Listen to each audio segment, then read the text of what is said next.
اپنا کلام سنائیں گے اور ایک ہاف این آور اور 45 منٹس، اور اس کے بعد میں اگر آپ کے کچھ سوالات ہیں تو آپ سوال کر سکتے ہیں موضوع پر، صوفزم، تصوف پر یا علم پر سوال اگر ہیں تو سوال کر سکتے ہیں، اس کے جواب دیں گے۔ تو میں حضرت والا سے بھی گزارش کرتا ہوں کہ آپ خطاب فرمائیں۔ بسم الله الرحمن الرحيم الحمد لله وكفى والسلام على عباده الذين اصطفى أما بعد وقد قال الله تعالى في شأن حبيبه الكريم إن الله وملائكته يصلون على النبي يا أيها الذين آمنوا صلوا عليه وسلموا تسليما اللهم صل على سيدنا محمد الجود والكرم وآله وأصحابه وآله وسلم صلاة وسلام عليك يا سيدي يا رسول الله۔ اگر آپ لوگوں نے آج قادریہ مسجد کی خطبہ میں حاضر ہوئے تو پھر آپ کو پتہ ہوگا کہ ہمارا خطاب اکثر انگریزی زبان میں ہی ہوگا، لیکن انشاءاللہ اردو میں ساتھ ساتھ گفتگو کی کوشش بھی کرتے رہتے ہیں۔ سب سے پہلی بات ہے کہ میں کچھ باتوں کی وضاحت کرنا چاہتا ہوں آپ سب کے سامنے کہ کسی چیز کا کنفیوژن نہ ہو۔ الگ قسم کی انٹروڈکشنز کیا گیا ہمارے تعلق سے، لیکن آپ سب ایک بات جان لیں کہ میں صرف ایک مرید ہوں، ایک اسٹوڈنٹ ہوں میرے پیر و مرشد کے وقار فیض صاحب، صرف یہ جو تعلق ہے ہمارے تصوف سے وہ انہی سے ہے۔ جو بھی ہم گفتگو کریں گے، جو بھی آپ کے سوالات کے جواب ہوں گے، سارے انہی کی جو جوابات ہیں سے ہیں جب ہم نے ان سے سوال کیا۔ All of the teachings that I will end up sharing with you are all things that I learned from my worship. This is the only link that I have with Sufism or Tasawwuf. I just need to clear this up because there are some conflicting things that have been put in my introduction.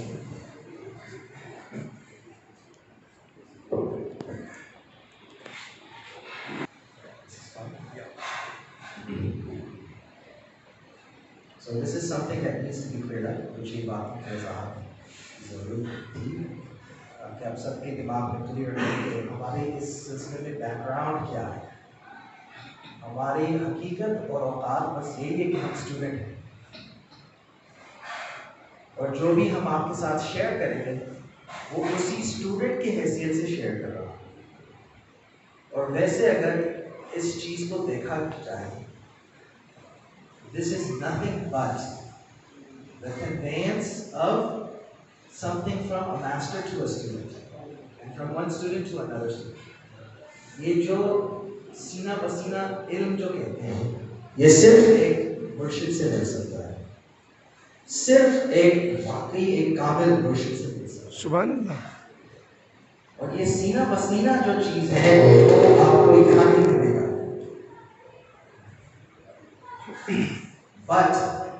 لیکن اس سینہ بسینہ کا جو experience رہا، اس کا ذوق، اس کا شوق، اس کی جذبہ، ہاں یہ بالکل اس کی گفتگو اس پہ گفتگو ہو سکتی ہے۔ اور اسی چیز کی روشنی میں جو بھی آپ کے سوالات ہیں اسی کے حساب سے آپ کو جواب ملے گا انشاءاللہ۔ سب سے پہلی بات ہے کہ اصل میں ہم لفظ صوفیزم یا تصوف استعمال کرتے ہیں۔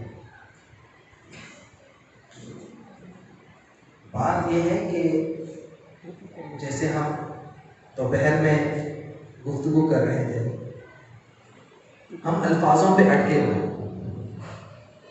اور اگر ہم نے تصوف کا لفظ استعمال کیا، جیسے ایمان کا لفظ استعمال کیا، جیسے اللہ کا راستہ کا لفظ کا فریز استعمال کیا، جیسے تقویٰ کا لفظ استعمال کیا، تو ہر انسان اپنے عقل و فہم کے حساب سے کوئی نہ کوئی الگ سے پرسیپشن دے گا.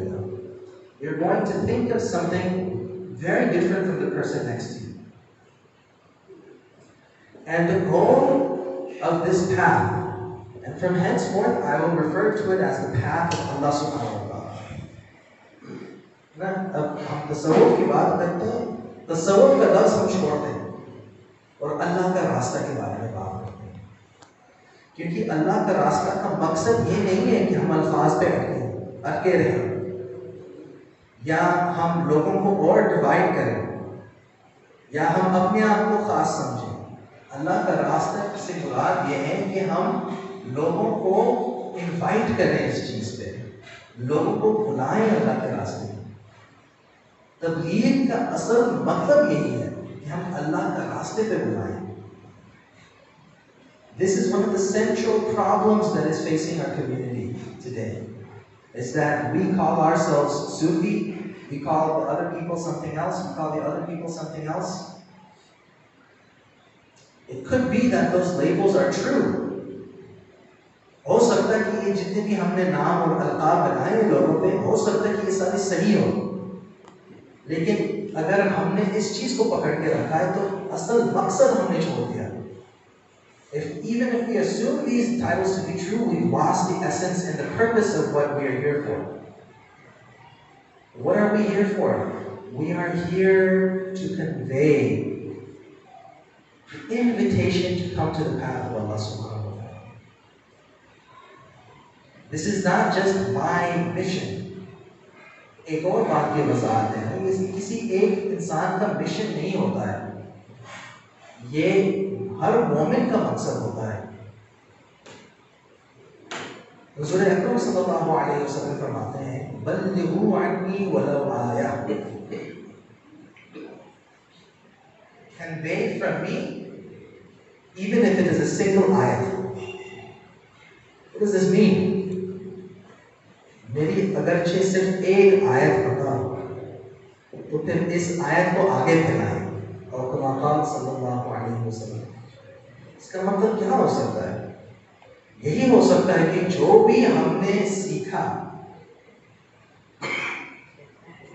ہدایت کے تعلق سے، صحیح راستے کے تعلق سے، ہم نے اس چیز کو آگے لے کے جانا ہے. The essence of the path of Allah is this. The next thing that we have to understand, right, کہ ایک ہے اللہ کا راستہ. اس پہ ہم نے تھوڑی سی گفتگو کی تھی تو کہ اللہ کا راستہ پر کیسے انسان چلے. This is that first step for everybody. اگر آپ نے خود اللہ کی کوئی چیز کسی کو آگے کیا تو یہ آپ ہی کا پہلا قدم ہے اللہ کے راستے پر چلنا. ہم نے اس راستہ کو الگ الگ طریقوں سے سمجھا ہے، الگ الگ تعریفوں سے سمجھا ہے، لیکن اگر میں آپ سب سے ایک بات اگر کہنے کی قابل ہو سکتا ہوں تو پھر یہ کہوں کہ اللہ کا راستہ مشکل چیز نہیں ہے، بلکہ اللہ کا راستہ آسان چیز ہے. انسان کا جو اصل مقصد ہے، دیکھیں ہمارے پیر و مرشد وقار فیض کہتے ہیں کہ دو چیزیں ہیں، ضروریات زندگی اور مقصد زندگی. ٹھیک ہے، ضروریات زندگی سے مراد کیا ہے؟ آپ کا کھانا، آپ کا رہائش، آپ کا رزق، آپ کی ذمہ داریاں، ہے نا، اپنے گھر والوں کو سنبھالنا، اپنے کاروبار کو سنبھالنا، اپنی پرورش کو ٹھیک سے کرنا، دوسروں کی پرورش کروانا، وغیرہ وغیرہ وغیرہ. یہ سارے ضروریات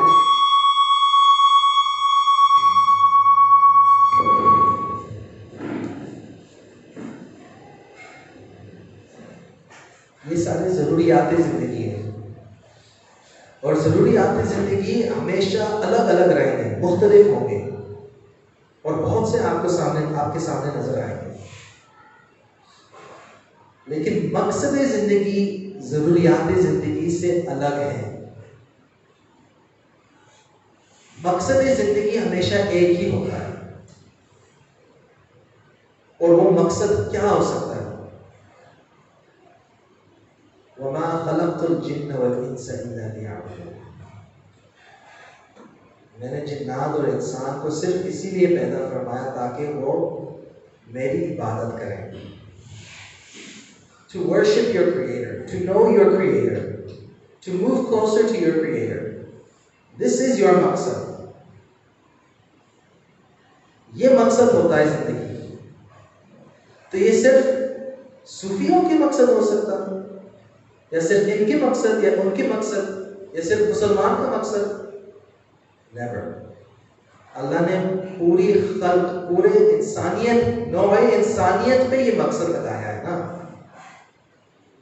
نوع انسانیت پہ یہ چیز حامل ہے۔ This applies to all of humanity. So if it applies to all of humanity, why would it be something difficult? اگر یہ پورے نوع انسانیت کے لیے ہے تو پھر یہ مشکل کیوں ہو؟ تو مطلب یہ ہے کہ ہم نے اللہ کا راستہ کو کچھ اور سمجھا ہے، اور باقی جو اللہ کا راستہ ہے وہ کچھ اور نکل آیا۔ It means what we have understood the path of Allah subhanahu wa ta'ala to be, this is something other than what the path of Allah subhanahu wa ta'ala actually is. تو کیا ہو سکتا ہے؟ انسان کا پہلا قدم کیا ہو سکتا ہے اس راستے پہ؟ سب سے پہلی بات ہم نے یہ کہا کہ کسی اور کو کوئی اچھی بات پہنچاؤ، اللہ کا کوئی اچھی بات پہنچاؤ، حضور صلی اللہ علیہ وسلم کی کوئی اچھی بات پہنچاؤ، اہل بیت اطہار کی کوئی اچھی بات پہنچاؤ، صحابہ کرام کی کوئی اچھی بات پہنچاؤ، دیگر انبیاء اور رسل کی کوئی اچھی بات پہنچاؤ، جو بھی آپ کے پاس ہے، whatever you hold in your heart۔ دیکھو ایک اور چیز آپ ذرا توجہ فرمائیں، اصل میں پھر بھی بول پھر کے وہی بات پہ ہم آتے ہیں، ہم الفاظوں پہ اٹکے ہوئے۔ ابھی کچھ دیر پہلے ہماری کوئی ایک دلچسپ گفتگو چل رہی تھی، اور انہوں نے نوجوان کے تعلق سے کچھ سوال پوچھا کہ نوجوانوں کا یہ مسئلہ ہے، وہ مسئلہ ہے، ہم ان کو کیا پیغام دے سکتے ہیں؟ تو اس کا جواب کیا نکل آیا؟ نوجوانوں کو کوئی پیغام نہیں پہنچ سکتا ابھی۔ کیوں؟ کیونکہ اگر آپ چھوٹا سا بھی بچہ دیکھو گے، 5 سال کا بچہ، 5 سال کی بچی، وہ ضرور آپ کے الفاظ کو یاد کریں گے، لیکن اس سے زیادہ جو آپ کے افعال ہیں، جو آپ کے اعمال ہیں، وہ دیکھیں گے نا۔ اصل بات یہ ہے کہ نوجوانوں کا کوئی مسئلہ نہیں ہے، مسئلہ ہمارا ہے۔ نوجوانوں کی پرورش کہاں سے ہوتی ہے؟ ہم سے ہی تو ہوتی ہے نا۔ Where is the youth getting their guidance from? If you are seeing someone who is a youngster and he's always into the bad things, who is he always around? He's always around you. تو ہماری بات ان تک پہنچ کیوں نہیں پا رہا؟ Why are our words not reaching them? کیونکہ بس وہ الفاظ ہی رہ گئے نا۔ ایک اور بات ہے ہمارے پیر و مرشد کی، جب آپ کے الفاظ دل سے نکلیں گے تبھی تو دل پہ اثر ہوگا۔ اور ہمارا مسئلہ یہ ہے کہ ہماری زبان پہ کچھ اور ہے اور دل میں کچھ اور، ہمارے زبان پہ کچھ اور ہمارے اعمال کچھ اور۔ نوجوان کی خصوصیت یہ ہوتی ہے کہ وہ دیکھ سکتے ہیں، وہ بڑے، یہ ایسی بات نہیں ہے کہ ہم کو نہیں دیکھ رہے، مسئلہ یہ ہے کہ ہم کو بڑے غور سے دیکھ رہے ہیں، اور ان کو نظر یہی آتا ہے کہ جو ان کے بڑے ہیں، جو ہم ہوتے ہیں، ہم کچھ اور کہتے ہیں اور ہم کچھ اور کرتے ہیں، ہم کہتے ہیں کچھ اور ہماری اسلوب زندگی کچھ اور ہے۔ تو پھر ہم کیسے کوئی پیغام پہنچا سکتے ہیں؟ پیغام تبھی پہنچے گا جب ہمارے دل، زبان اور اعمال سارے اکٹھے تو ہوں۔ حضور صلی اللہ علیہ وسلم، صحابہ کرام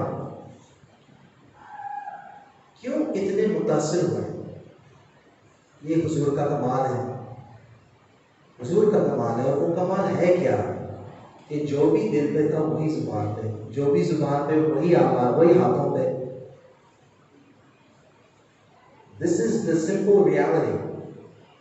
اگر کوئی آپ کو ایک لیڈر نظر آئے گا، ٹھیک ہے، اور وہ لیڈر بہت سخت قسم کے خراب ہے اور اس کی ارد گرد ہر کوئی پھرتا ہے، تو وجہ کیا ہے تو خراب، لیکن دل بھی خراب، زبان بھی خراب، اعمال بھی خراب۔ کنسسٹنسی نظر آ گیا ہم سب کو۔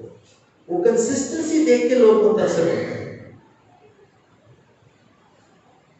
تو اللہ کا راستہ کیا ہے؟ اللہ کا راستہ بہت ہی سمپل ہے۔ جو دل میں ہے وہ زبان پہ لائے نا۔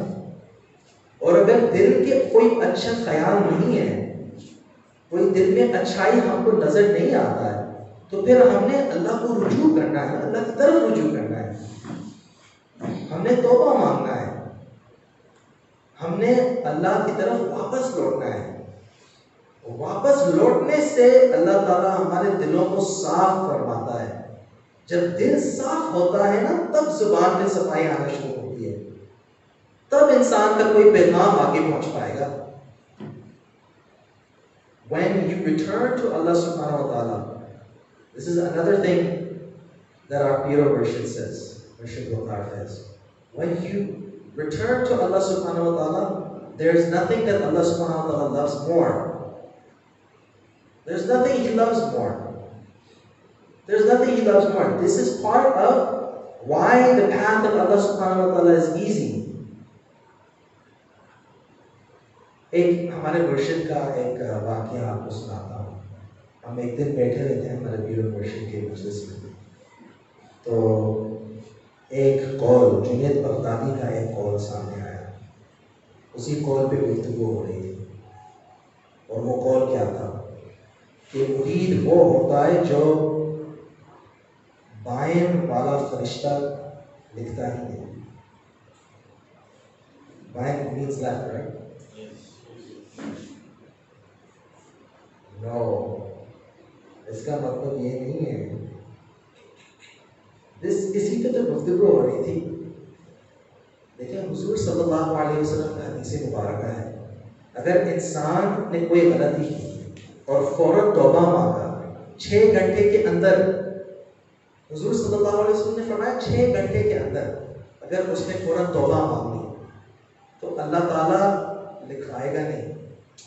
اللہ تعالیٰ فرماتا ہے بائیں والا فرشتہ کو نہ لکھے جب تک 6 گھنٹے نہ ہو، اور اگرچہ 6 گھنٹے ہو بھی گئے، لکھ بھی دیا، پھر بھی بندہ نے توبہ کیا تو پھر چانٹی تو لگایا نا، مٹا دیا۔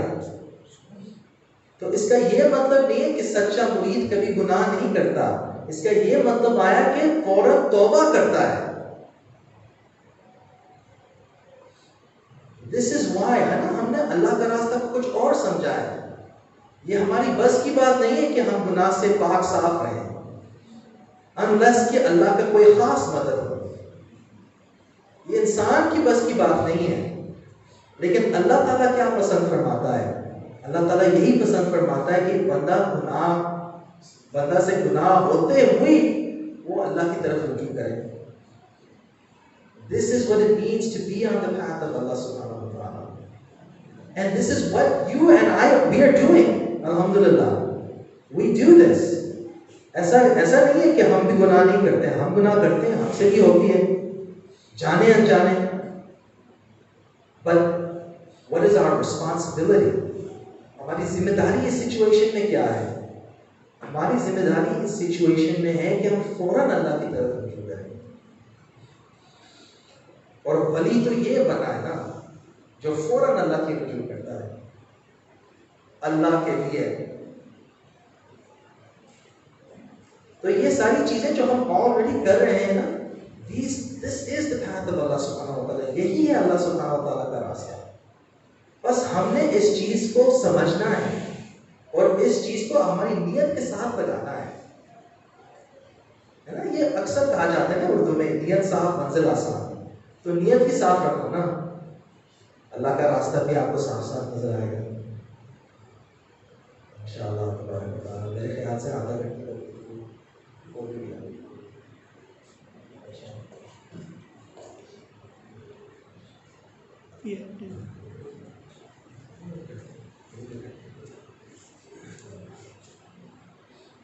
This is what it means for the path of Allah subhanahu wa ta'ala to be easy. اللہ نے اس چیز کو سخت نہیں رکھا ہے، اللہ نے اس چیز کو آسان رکھا ہے، کیونکہ یہ ہر انسان کے لیے تو ہے. اگر ہر انسان کے لیے نہیں ہوتا تو پھر ہم کچھ بات کر سکتے ہیں کہ جی یہ راستہ سخت ہے، یہ راستہ مشکل ہے، لیکن اللہ نے بنائی نہیں ایسا. الٹیمیٹ جو اللہ کے راستے پہ بلانے والا وہ کون ہے؟ حضور صلی اللہ علیہ وسلم. کیا حضور صلی اللہ علیہ وسلم کی طرف کوئی سختی آ سکتی ہے؟ الفاظوں میں، احکام میں، اسلوب زندگی میں، ادائیں میں، سنت اگر دیکھا جائے. اگر آپ ہمارے پیر و مرشد کا ایک اور گفتگو چل رہی تھی حضور صلی اللہ علیہ وسلم سے، تو حضور کی جتنے بھی چیزیں ہیں، بیٹھنے کا انداز، کھڑے ہونے کی انداز، گفتگو کی انداز، دیکھنے کی انداز، اگر آپ ساری چیزیں دیکھیں گے تو یہ ساری چیزیں آسان ہیں. حضور صلی اللہ علیہ وسلم کی ظاہری زندگی اس طرح سے ہے کہ عام انسان بھی ہر چیز کی امپلیمنٹیشن کر سکتا ہے، ہر چیز کے اتباع کر سکتا ہے، ہر چیز کو فالو کر سکتا ہے. You can do all of these things. اگر ایک گھٹنا کھڑا کے بیٹھنا ہے نا، دس از ڈویبل. اگر پوری توجہ سے کسی سے بات کرنا ہے، دس از ڈویبل. اگر مسکرا کے بات کرنا ہے، دس از ڈویبل. اگر دو ہاتھ سے مصافحہ کرنا ہے، دس از ڈویبل. کوئی ایسی چیز نہیں ہے جو حضور صلی اللہ علیہ وسلم نے کامنلی کیا ہوگا اور ہمارے بس کی بات نہیں ہے. No. These things are meant to be easy. They are meant to be implemented. They are meant to be copied. This is the reality of the path of Allah subhanahu wa ta'ala. With this reality in mind, you should be asking questions now. اب یہ جو ہم نے تھوڑی سی گفتگو کی نا، اسی گفتگو کے متعلق آپ کی سوالات ہونی چاہیے. You have to ask the right questions.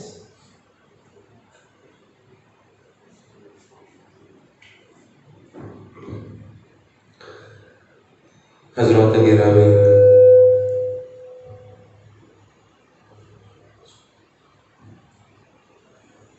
حضرت والا نے بہت اچھی باتیں بتائیں. ایک تو مجھے جو ہے کچھ چیزوں کی صفائی ہوئی ہے.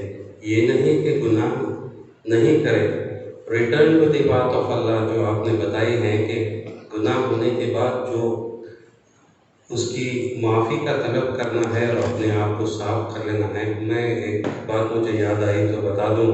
میں نے بھی بزرگ سے سنا تھا کہ مومن کا سینہ اس طرح سے ہوتا ہے کہ وہ اپنے آپ کو صاف رکھتا ہے، جس طرح کسی نے کہا تھا کہ اٹھا کر پھینک دیتا ہے سب کسوں کا ساتھ ساحل پر.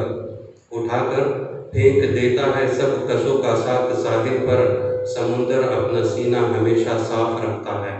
تو مومن کا دل ایسا ہے کہ سارا دن کچر پٹی اوپر پڑتی رہتی ہے، لیکن وہ اپنے آپ کو صاف کرتا رہے. ٹو کیپ پیوریفائنگ، وہی ہے the path to return to Allah. تو ابھی ہم سوالات کے لیے تیار ہیں. اگر آپ کے ذہن میں کوئی سوالات ہیں اسی موضوع پر تو آپ سوال کر سکتے ہیں.